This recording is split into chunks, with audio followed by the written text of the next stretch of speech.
আগের ভিডিওতে আমরা হাদিস ও কোরআনের আলোকে ইসলামে জুয়া কেন হারাম তা নিয়ে আলোচনা করেছি। এই ভিডিওতে আমরা জুয়ার কিছু নির্দিষ্ট দিক তুলে ধরব এবং কেন এটি এড়ানো উচিত সে বিষয়ে আরও তথ্য দেব। জুয়ার বিভিন্ন রূপ, জুয়ার কিছু পরিচিত দিক, তাস খেলা, গুলি খেলা, দৌড় প্রতিযোগিতা ইত্যাদি। জুয়ার কিছু স্মার্ট দিক, ক্যাসিনো মেশিন, রুবেট, ব্ল্যাকজ্যাক ইত্যাদি।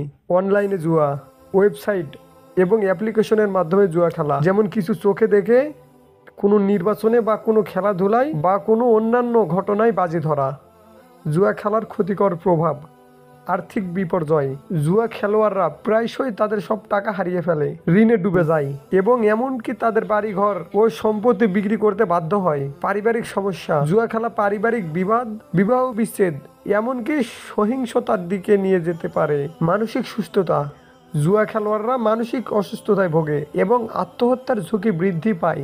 অপরাধমূলক কর্মকাণ্ড, জুয়া খেলোয়াড়রা প্রায়শই ঋণ পরিশোধের জন্য অপরাধমূলক কর্মকাণ্ডে জড়িয়ে পড়ে। জুয়া খেলার বিকল্প দিক, সুস্থ বিনোদন, ইসলামিক সঙ্গীত, ইসলামিক ভিডিও ও ইসলামিক বই পড়া ইত্যাদি।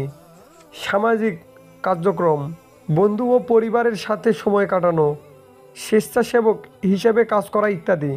আধুনিক চর্চা, আল্লাহর কাছে যাওয়া, নামাজ পড়া, দোয়া করা, কোরআন পাঠ করা ইত্যাদি। জুয়া ইসলামের সম্পূর্ণ হারাম এবং এর ব্যক্তিগত ও সমাজের উপর প্রভাব রয়েছে। আমাদের উচিত জুয়া খেলা এড়িয়ে চলা এবং বিকল্প বিনোদন ও কর্মকাণ্ডে মনোনিবেশ করা। যারা জুয়া খেলার আসক্তিতে ভুগছেন তাদের জন্য সহায়ক ও সমর্থক পাওয়ার জন্য আমার নিচে ডিসক্রিপশন বক্সের নাম্বারগুলোতে কল করুন। মনে রাখবেন, সব ইউটিউবারের ভিডিও দেখেই সবাইকে সাপোর্ট করবেন না।